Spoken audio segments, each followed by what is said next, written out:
Hey guys, it's Mitch. How's it going?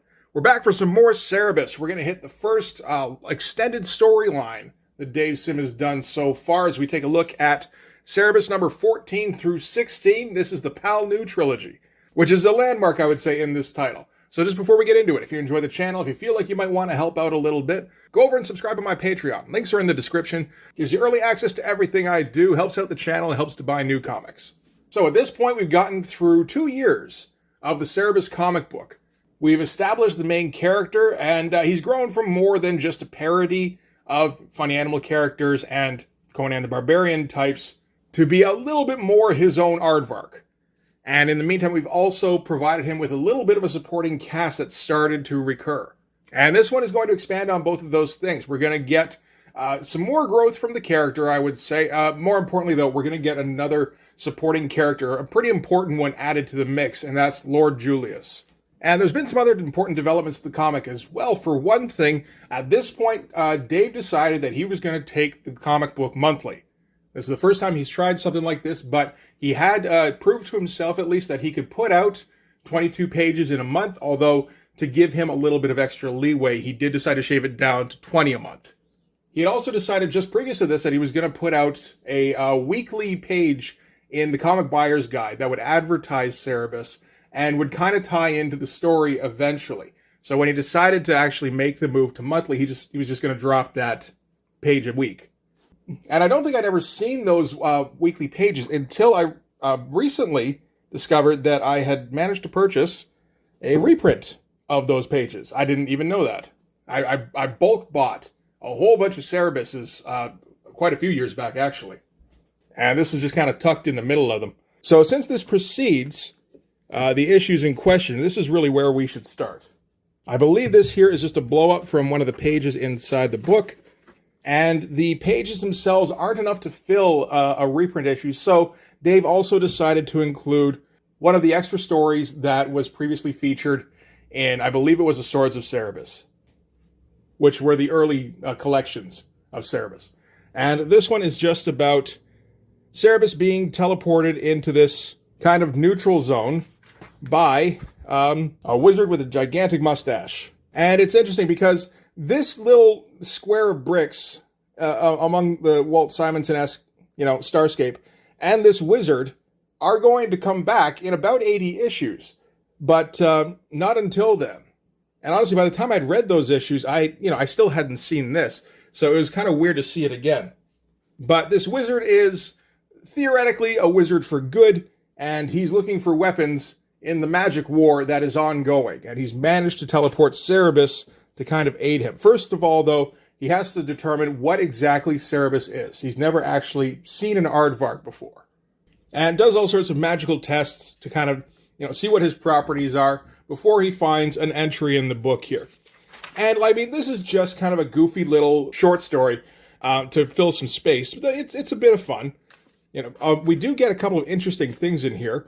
Apart from Dave working on this cartoony style that he's developing for faces and, really for bodies as well, actually, but mostly for faces. We also actually stumble upon a concept that would come up later on. It would become kind of an important part of the Cerebus mythos, I suppose, which is that aardvarks in Astarcian is the name of the land or the country. It's basically like Hyperborea, are essentially magnifying glasses. They tend to focus everything around them. And in this context, that means they tend to amplify magical power, but that can also mean they focus like probability. And that's kind of how things go later on in the series. It's an interesting early step in that direction.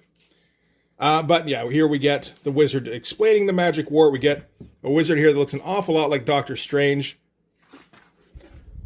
He explains that most of the true magicians have been wiped out, and the few that are any good and are devoted to the cause of good have taken it upon themselves to basically post up around evil wizards that still retain some skills so that there can be some kind of balance. And he's trying to convince Cerebus to help him out in his endeavors. Cerebus is like, how do I know you're a good wizard? He's like, because the wizard I'm fighting against is a bad wizard. Well, again, how do I know that he's a bad wizard? And we get kind of the usual checklist for when somebody's bad in early Cerebus comics, which is that he wears black all the time, he talks with his mouth full, he never brushes his teeth, he stays out all night, etc. which isn't enough to convince Cerebus, but at that point the wizard tells him, okay, look, I'm thousands of years old, so either help me out or we could just debate semantics about good and evil until you just die of old age.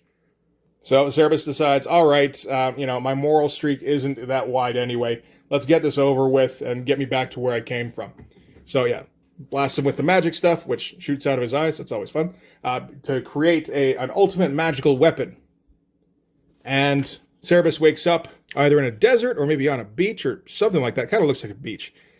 And the wizard has his magical weapon, which is a pretty well-rendered tank, actually. Not too bad. Of course, he doesn't know what the hell a tank is, but that's his problem. So from there, we're going to jump into the weekly pages. And this is important stuff. So this is Dave Sim riffing on Hal Foster's Prince Valiant strip. And the deal here is that Cerebus has been hired by Prince Silverspoon to accompany him on some adventures. First, to just conduct a regular trading mission, and then, to get him safely back. And of course, there's going to be some adventures on the way, where at one point, they run into a sea serpent, which is mostly crafted out of animal fat and paper mache, apparently. And once a voyage, Silverspoon has to get out and take a few whacks at the giant fake sea serpent so that he gets that feeling of adventure. And, the reason that they cater to him is because if he doesn't do that, then he decides to go searching for Onliu pirates and fight to the death battles. And these things, they're not fantastic in terms of story or even really in terms of art. Like, he's trying to do a Hal Foster, he's not going to get anywhere close, but it still looks pretty good. Maybe the more interesting thing is seeing him try to do plot developments in the course of one single page every time. That's not easy. So, the Palnu ship delivers the spices. There's the business with the fake sea serpent. The Palnu ship runs across Onliu pirates and gets their ship burnt down. Cerebus gets washed up on shore at an island, and just so happens that Prince Silverspoon also got washed up to the same island. So he's got to fit a plot element and a couple of jokes into every single page, and also try to make it look like a traditional Prince Valiant strip. It's an interesting little exercise that he's kind of taken upon himself. Anyway, Cerebus and Prince Silverspoon get captured by some natives. They get strung up. And then, of course, they are rescued by Prince Silverspoon's father. And this happens all the time. Because this is what Dave got from reading a bunch of Prince Valiant comics after he decided that this was going to be his next project. He's like, okay, how do I parody this? It's like, oh, wait a minute. This character's a total brat. And yeah, he wins all his battles because, and theoretically it's because he's basically more English than everybody else. And, his breeding gets him through it. But in reality, it's probably more along the lines of, he just has a much better diet than any, Celts that he happens to run up across. And he's got a kingdom backing him up. That helps too. So Cerebus and Silverspoon are saved by Silverspoon's father, which is Lord Julius, who is the Grand Lord of Palnu, and which is played by Groucho Marx, who is sort of an early favorite of Dave. And we got a bunch of single pages in this, which are all okay. This one's probably the best one. Not too bad. Nice, short and sweet. Tough to get a good 3-panel joke in completion.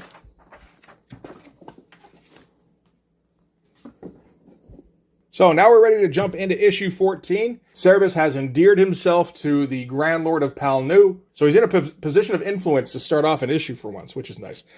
We should touch on the cover here briefly. Doesn't really give us an indication of what's going to be happening in the issue, although this itself does happen. It's a nice one, though, with the single vanishing point coming from the bottom of the page here. That looks all right. And again, more of that rain that he's starting to figure out how to draw. Kind of a little bit Will Eisner-y. Okay, so we start things off. We return to Palnu, and Lord Julius here is sort of a returning hero. He's rescued his son, he's rescued Cerebus, but Cerebus has, of course, indebted himself to Lord Julius. And interesting opening splash here. We're seeing this from, I would think, an alley of some kind, so we get the brickwork kind of narrowing the page even more than it would otherwise. It does give you that impression of kind of being there on the ground, which is nice. And we're going to get a long back and forth between Cerebus and Lord Julius. And this is going to happen a fair bit over these next 3 issues because of the conceit that Dave has come up with for Lord Julius as Grand Lord. So basically, he's decided that Palnu is an uber-rich town because of where it happens to be located, between a couple of pretty rich countries and along the Feldwar River, I believe. And Dave gets into the history of the politics of Palnu, which is something that seems to be of great interest to him. It's not really my thing myself, so to be honest, reading through it, I tend to get a little lost in it. But basically what it boils down to is that the old system of government in Palnu used to revolve around the aristocracy, nobility, breeding, that sort of thing. But recently a merchant class has risen up and taken over, basically by becoming more rich. And the most successful merchant essentially becomes Grand Lord of Palnu by buying votes, buying up people to his cause, and, by being the most rich. And he perpetuates being the most rich by selling government titles to his fellow bureaucrats. In the forewords that are reprinted in these volumes, Dave describes Palnu as the kind of place where you combat unemployment by giving everybody government jobs. And the other thing about Lord Julius, who is the Grand Lord, that puts him above everybody else is that he can talk circles around everyone. Not the kind of talking circles that you might expect from a politician, where he does it through jargon and basically being vague and speaking legalese. He mostly does it by speaking in Groucho. So being extremely absurd and basically making up his own reality, and everybody else has to play along because he has the most money. And right off the bat, we get kind of an idea of just how Palnu is run, if it were run by Groucho Marx. He says here, as a reward for saving my son's life, I'd like you to be in charge of my security forces. Your official title will be Kitchen Staff Supervisor, which immediately confuses Cerebus. He's like, why not Director of Security Forces? And Lord Julius is like, impossible. That's the title I gave to the Secretary of the Navy. And Cerebus is like, well, wait, why did you give him that title if he's the Secretary of the Navy? To which Lord Julius replies, when you're running a bureaucracy, the best way to safeguard your job is to make sure you're the only one who knows how the whole thing works. And that's the point of Palnu. It's sort of a combination of endless red tape and everybody grifting everybody else all the time. And Dave's, he's managed to develop a fair bit in things like backgrounds. He's really going to town, actually, on this one. If you remember the kind of backgrounds he would try to come up with in issue 7, when he was just kind of getting the hang of the idea of doing his own backgrounds instead of copying Barry Windsor Smith stuff, he's trying to put in a whole bunch of textures here, and this really works, I think. It is a little tough in that it does kind of put in a lot of gray, so you really have to differentiate the hatching from each other, and sometimes that does kind of overlap a little bit. For the most part, I think he achieves it. And while Cerebus is trying to figure out exactly how his new position works, there's a whole bunch of representatives from surrounding city-states that have petitioned to see Lord Julius. So, you can have your kitchen staff supervisor sit in on these meetings. So Lord Julius just gets them sent in. He's looking for a defensive force that he can use to help guard their borders, as the Enliu, who are always kind of described as pirates and freebooters and that kind of thing, are about to do their annual raids. And he's asking each of them for 1,000 men to help to drive off the pirates. And of course, they immediately shut him down, just, absolutely not, out of the question. And he's like, okay, well, if that's how it goes, then I'm going to have to call upon all of your intimate knowledge of the situation and press you into service as frontline military advisors.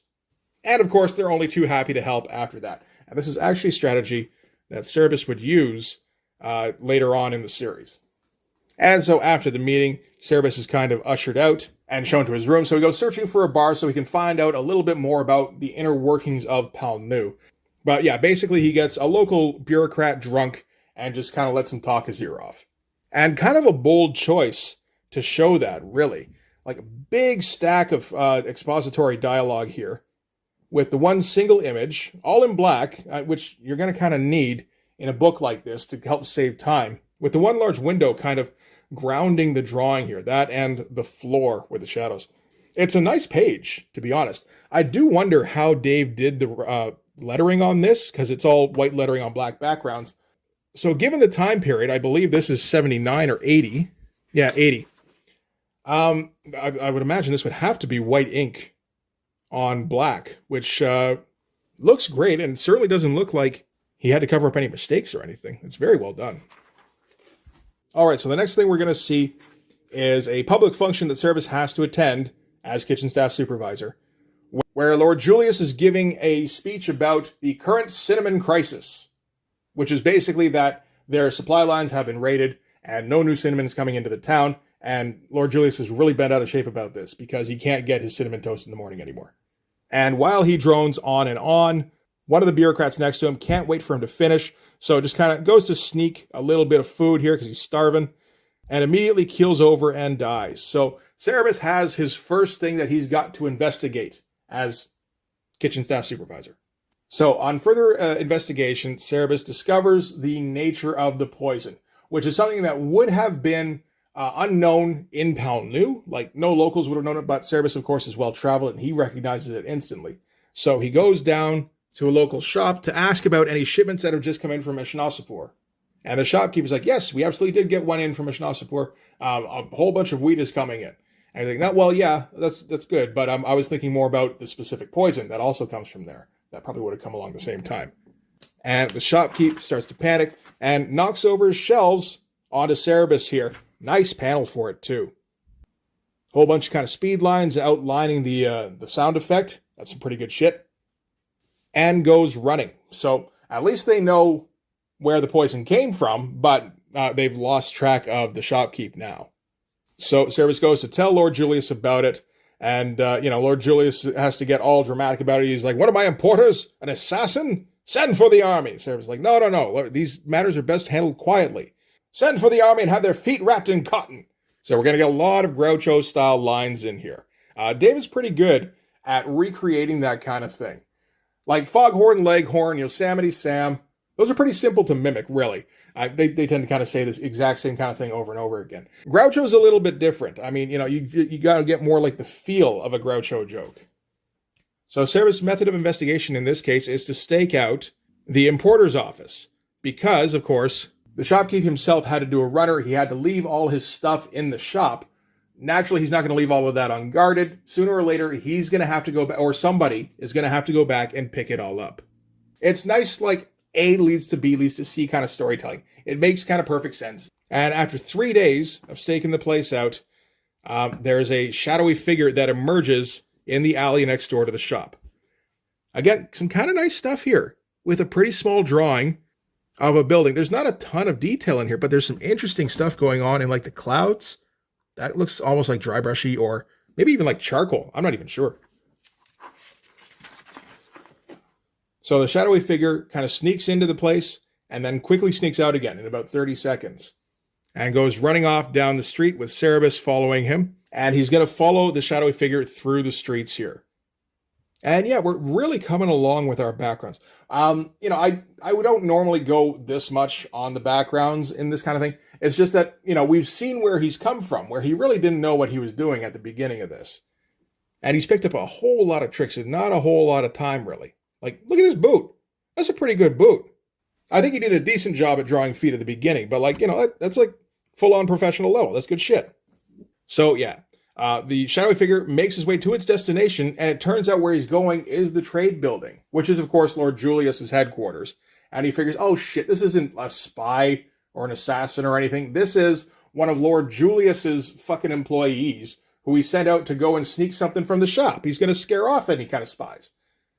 Except that the shadowy figure knocks at a secret door at the base of the trade building and gets ushered inside. He has a secret knock, too, which Cerebus manages to witness. And then shortly thereafter, on the other side of the secret door, the secret knock comes again. He opens it up automatically, except at this time, of course, it's Cerebus, and he's accompanied by Lord Julius's troops. And he announces that Julius's troops have arrived so that he can cause a panic, and everybody starts bolting for the exit. But he's looking for one guy in particular, and he happens to hear another secret panel start sliding closed, which is the guy he's looking for escaping, which is a bit of a leap in logic, but it's fine. We got only 20 pages to get this done. And yeah, he's able to force the door open and chase him up into the rain here, and that's a hell of a shot.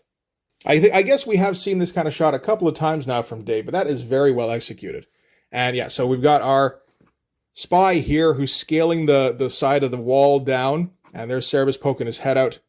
And he's going to have to chase after him, so he does that by leaping out and swinging on a flagpole and swinging out in front of him here. Get one of those one panel across 3 to show the motion. And yet, nice texture with all the falling rain. And the Spire Assassin tries to appeal to Cerebus's patriotic nature. I guess not realizing at first that he's not a native of Palnu. Cerebus, of course, doesn't care because he's just getting paid to do a job. So that's what he's going to do. And we get a nice little bit here with Lord Julius poking his head out so that he can insert one-liners into the conversation to keep it lively. And the spy leaps on Cerebus. They kind of grapple on the ledge here until Cerebus manages to get his snout under the guy and does the kind of reverse snout punch, I suppose, which pushes him out over the edge here, and he falls to his death.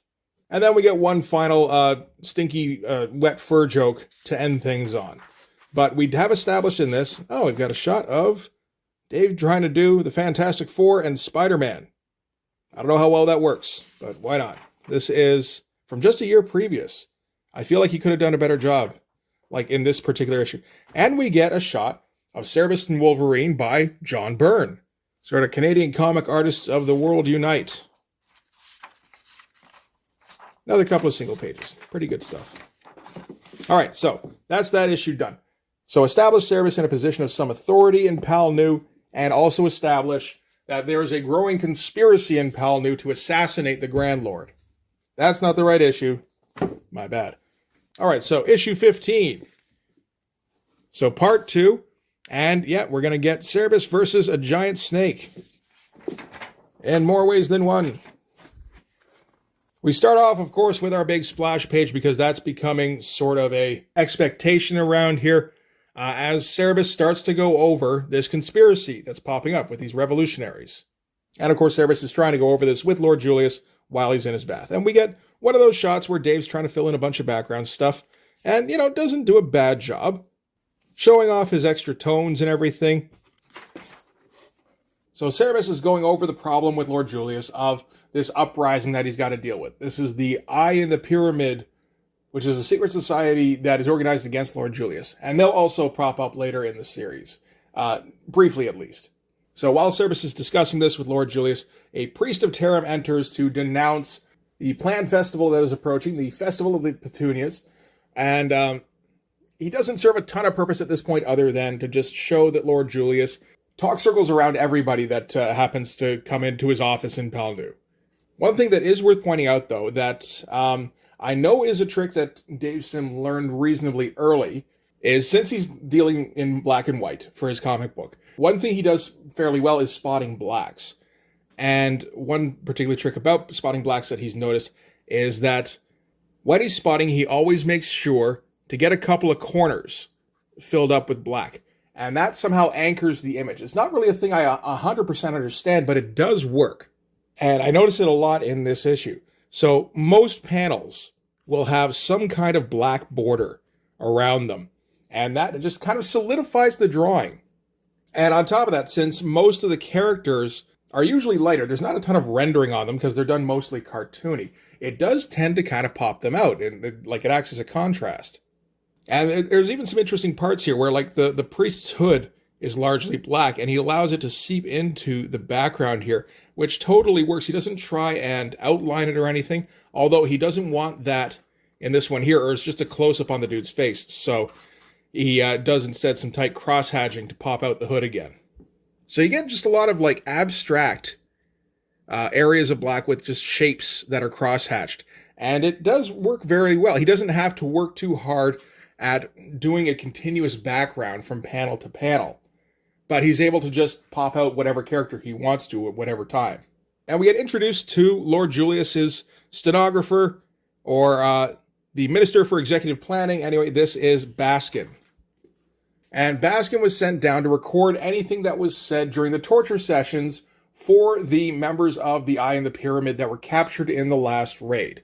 And there's not a whole lot of use. Most of it is no, ack, i.e., but one of them was able to get out one thing, which was revolution, the pits. And then what? And then he died, my lord. Cerebus immediately asks what the pits are. Baskin starts to answer, but Lord Julius cuts him off because he prefers that his employees do all of their speaking through him. which is, of course, ridiculous. And Cerebus goes, how is anything supposed to get done? And then the assistant here says, this is a bureaucracy. Nothing's supposed to get done. So now Cerebus has a lead that he can pursue. But he needs somebody from outside of the bureaucracy that he can question further about this, because apparently he can't question them directly. And as he's leaving the office, he happens across that Priest of Tarim again. It does kind of tie together. And he's just kind of cussing out the usual peasants and everything. And Cerebus goes up to just, hey, I need some information out of you. And he continues until Cerebus kind of grabs his attention. Another one of those nice panel-to-panel comedy pacing kind of shots that Dave is really getting the hang of here. And Cerebus wants to know all about the pits. So apparently, years ago, or maybe even centuries, Palnu was a home of what were probably evil magic users. And then at one point, a gigantic earthquake basically swallowed up the old city. And most of it fell beneath the surface, and a new city was built on top of it. But the old city does still exist below the surface and can be accessed and is largely still intact. And this is the area that's called the pits. A nice little montage to kind of show all this. And so Cerebus continues to try and get a bit more information, but all this talk of this ancient corrupt city has kind of stirred up the priest, and he gets, worked up into another furor. So Cerebus is just like, okay, thanks for your time. And the priest says, a priest of Tarim lives only to serve, and then goes back to assaulting the civilians. You can see here, he is getting really good at these faces. Some of the posing is a little bit stiff still, but he's working in enough cartooniness that it doesn't really matter. So Cerebus goes back into the office and digs up everything he can find about the pits. And after he reads through everything, Lord Julius enters, and he's got his own problems because he's got to find the location for where he can hold the next Festival of Petunias. And most of the suggestions that he's gotten from the rest of the bureaucracy are pretty tame. Just the ballroom, the central plaza, the ballroom. So he figured, why not ask Cerebus for a suggestion? And Cerebus has been going through his suspicions for where the Eye of the Pyramid organization must be hiding. And he says, taking into account their mobility, their hit-and-run tactics, and their organization, Cerebus figures there's only one place that could conceal that many people. And their conversations converge, as Cerebus says, the pits. And of course, Lord Julius takes that as his suggestion for where to host the Festival of Petunias. It's nicely executed.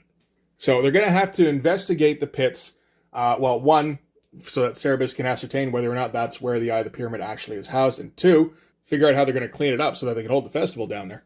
And Baskin has actually never left Lord Julius' side since their last meeting, because he forgot to dismiss him. So he's still hanging around, and apparently he is terrified by the idea of the pits. As everyone who is raised in Palnu probably is. So Cerebus gets a sword from Lord Julius, and they venture down into the pits to start looking. And they don't have to go far before they find a doorway that, on the maps, used to be covered by 10 feet of rubble. And Lord Julius, of course, responds with, "This is an outrage. I mean, someone has stolen 10 feet of my rubble?" But since this is a doorway that shouldn't really be here, this is the first real clue of where they should go. They do start to follow it, although Cerebus quickly realizes, you know what, this is probably a trap, but he doesn't realize it quick enough before a couple of bars come down.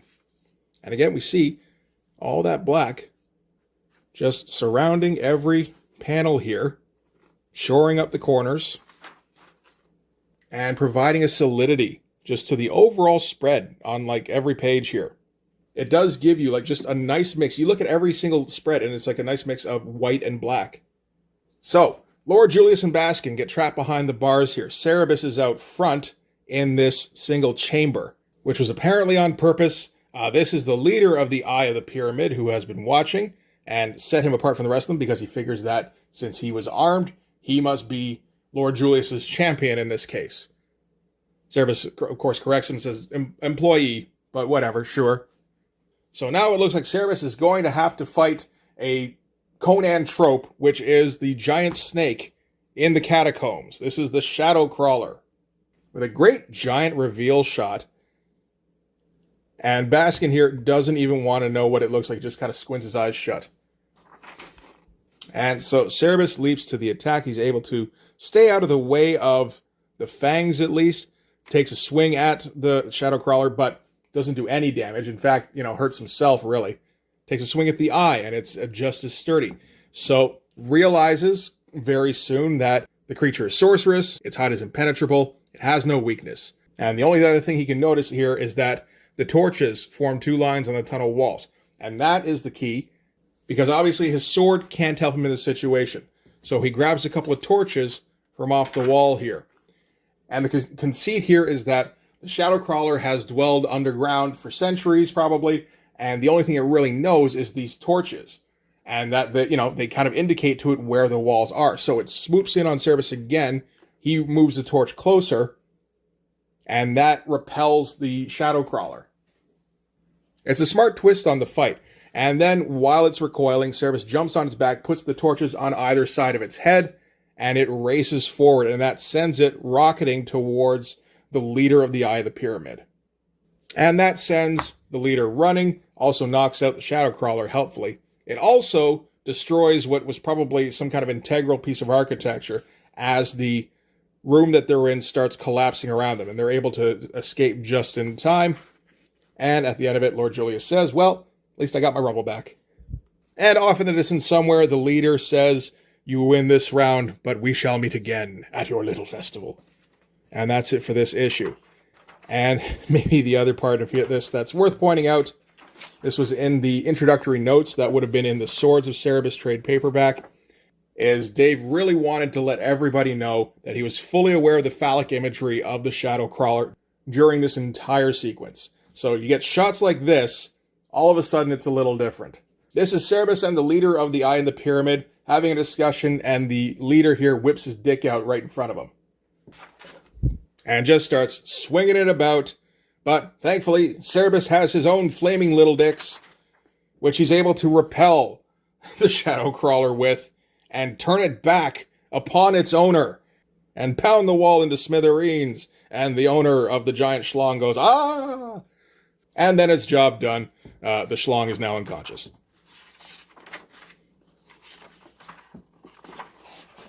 Anything else in here? A little bit here and there. Just the usual single pages. All right, so now for the third issue in the trilogy. This is number 16, A Night at the Mask. Nice cover design. I think this is the first time we see Dave doing this. He would come back to this, I want to say, in Church and State. So maybe like 50 issues from now. But it's not one he would use regularly until then, I don't think. So starting out, we get a little bit of a synopsis. Nice fancy lettering here. Dave's really starting to come into his own as a letterer here. Like, he's not quite as good as he would be later on, but like it is starting to become a real focus for him, I think. So we get a breakdown on what's been happening in the last couple of issues, which is the first time he's really had to do that so far.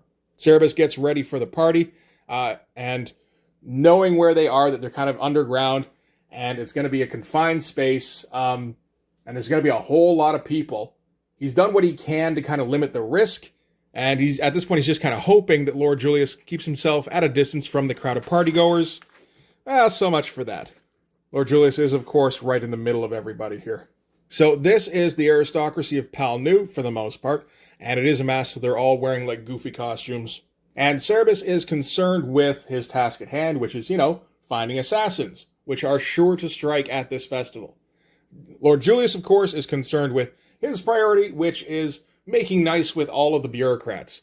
So he starts off trying to introduce Cerebus to the, Lord and Lady Wendell-Smith. And Cerebus, of course, replies in barbarian fashion, saying Cerebus has no time for fat ladies, so there may be rebels about. Which sends Lady Wendell-Smith into a swoon. Cerebus keeps looking about. In the meantime, the leader from the Eye of the Pyramid sneaks in through a hidden doorway, still dressed exactly the same. So not trying to hide himself at all. From there, we cut to Turg and Elas, who we did actually meet before in Cerebus number 6. That was the one with the first appearance of Jaka, where they drugged Cerebus and they tried to get Jaka to get information out of him, yada, yada, yada. And Turg, of course, recognizes Cerebus immediately and is terrified of him because he's beat the shit out of Turg a couple of times now. But what they're here for is the Wendell-Smith diamond. So they've spent every cent they had to get into this party so that they could secure the diamond. Does Lady Wendell-Smith have it on her here? It's on her wrist. You can kind of see where it would be. And they figure as long as they keep the costumes on, Cerebus won't recognize them, and maybe everything will be okay. Lord Julius keeps socializing with all the bureaucrats, Cerebus keeps looking around and notices the cult leader there, not even trying to hide himself. And Cerebus is about to advance when he realizes, wait a minute, if he's not trying to hide himself, maybe this is like a feint to try and draw him away from Lord Julius and leave him open. And then he takes another look around, realizes there's maybe a dozen people also dressed up in, costumes and masks, but carrying swords and slowly moving in on them and smiling creepily. So he goes to alert the guards, but they're also smiling creepily and have their swords brandished. So everybody is against them in this case. Cerebus realizes, of course, they're completely outnumbered, and, in this space, they don't have a hope of winning. The only chance they've really got is to try and turn the aristocracy against the assassins. But, with this crowd, that's never going to happen. They're just too obsessed with their fucking onion dip. But that gives him a bit of an idea. Again, nice mix of black and white on these pages. This is just very nice looking stuff now. Like, it's getting to a point where it's a combination of Conan comics, but mixed with Howard the Duck and Mad Magazine and every other black and white influence kind of thing that he can think of. One thing about Dave is that he's obsessed with the craft of comics, and I think black and white comics in particular. And he's just soaking up techniques at a very quick pace. So, not bothering to try and fight at this point, Cerebus places his sword at his feet, gets the attention of the crowd, and tells them that Lord Julius has arranged for some entertainment.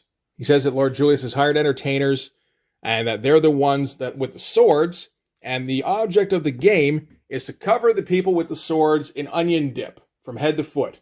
And the first couple with an empty bowl will be declared king and queen of the petunias.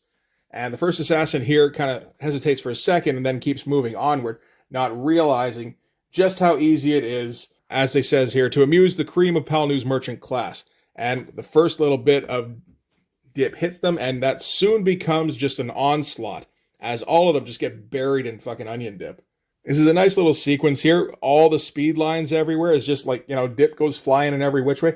And it's a nice twist, because, you can have Cerebus hack his way through a dozen guys, but that gets boring pretty quick. If you can come up with a more interesting way to get around that, that's way better.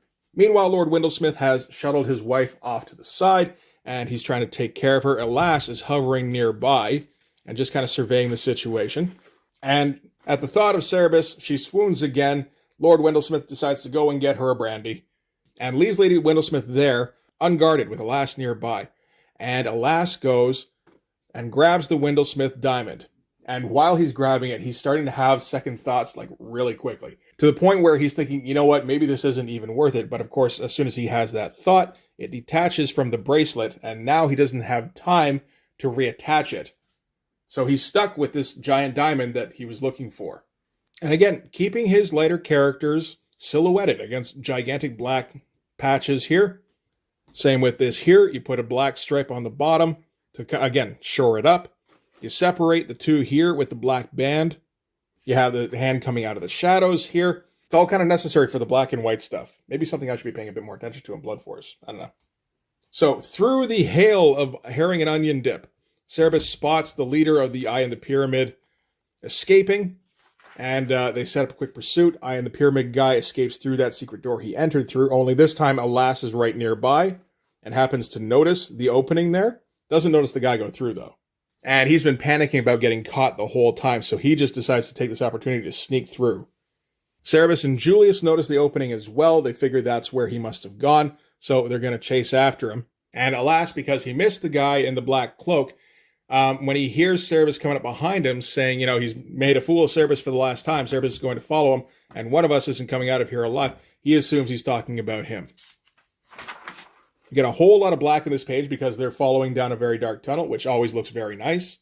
They pass by Alas, who was hiding in this little culvert here, but before he can escape, the door slams shut on him, and he's stuck in there with them. And this is just a single tunnel with no turns, which Cerebus takes as they're being led to a destination. And eventually they get to this open area where there's all these ruins here, and this really badly perspectivized bridge, which does lead your eye, at least, down to from this panel to this panel. But unless it's at a 60-degree angle, that's a pretty tough bridge. It's not exactly worth calling out or anything. Like, there's enough good stuff going on in this comic that you could just kind of let it slide. It is just interesting to note. So, this is the setup for the big confrontation between the leader of the Eye in the Pyramid and Julius, or, Cerebus, assuming that he wants to stand by him. And at this point, Cerebus decides he's had enough, or maybe just decides that he's in a position where he's got a bit of leverage, so he's going to use it. He's saying that unless Lord Julius gives him 8 bags of gold, then this is where his position as kitchen staff supervisor ends. And if he doesn't want to pay him, that's fine. He can go toe-to-toe with the guy with the sword himself. So given that choice, Lord Julius agrees. And just before the duel starts, the leader takes off his hood, revealing himself to be Lord Julius's social secretary. And he takes a moment to try and start a monologue, saying, "How easy it was to confound your feeble plans, how you must have wondered at this enemy who seemed to read your every..." And then a rock hits him right in the head, because, Cerebus isn't going to engage in a duel if he doesn't have to. And the leader plummets off the bridge to his death. Again, nice ruins here. Just kind of the impression of shapes, really. Pretty basic bridge, pretty basic walls and everything, but it does, it works. And now with that done, there's really nowhere for them to go unless they want to just keep searching out the pits. So they head back to the festival, which of course is going to set them right on the path with Alas, who is still worrying himself to death and still assumes that Cerebus has it out for him. So the only thing he can think to do is to get rid of the diamond and throw himself on Lord Julius's mercy and hope that he can somehow restrain Cerebus. And then, of course, when they meet up, they have no idea who the fuck he is. And like, "Oh, you must have gotten lost. The party's back that way. And hey, if you hurry, you can still get in on the dip toss." And that's kind of the end of that adventure. Then at the end, we get a bit of an epilogue where Cerebus leaves, again, bouncing away on his horse with his 8 bags of gold. And right then, a delivery guy shows up with a letter for Lord Julius, saying that somebody couldn't attend the festival. However, apparently, Julius's last letter described his new kitchen staff supervisor, and the letter writer says, "That sounds an awful lot like somebody I know, and I'm looking forward to meeting them." And it's signed by Lord Julius's niece, Jaka, who, of course, we met back in issue 6. And Lord Julius goes to signal Cerebus, but it's already too late at that point, so he figures, probably wasn't important anyway. And that's it for Cerebus number 16. So yeah, Dave Sim's first extended storyline. This is the first time I've read it, probably in a few years. I was a little surprised at how involved I was in the story.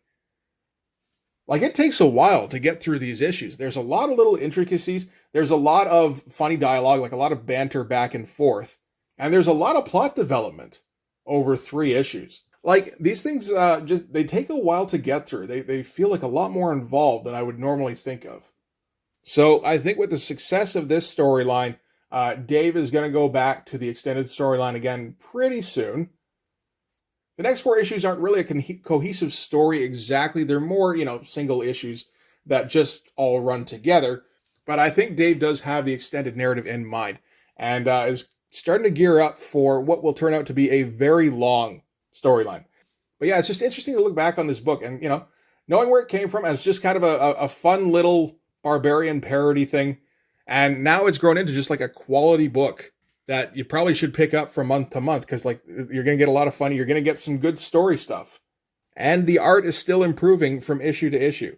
But anyway, that's going to do it for this one. That probably ran pretty long. I don't mean for these to be marathon episodes, but doing 1 issue at a time felt like it was going to take forever. So I don't know. I just kind of like to get a whole short story in one go if I can. I'll probably break it up a little bit more going forward, so they might not be quite as long. We'll see, I guess. Anyway, that's going to do it for this one. Thanks very much for watching. If you like this video, please hit like, hit subscribe, hit the notifications so you know when the next one's coming out. Go over and subscribe on my Patreon. It gives you early access to everything I do, from the Blood Force stuff to the YouTube videos before they get uploaded to YouTube, as well as some Patreon exclusive content. You can also follow me on Instagram and DM me there for commissions, and you can join the Blood Force Discord server. Yep, that'll do it. Thanks again for watching, guys. I'll see you in the next one. Bye-bye.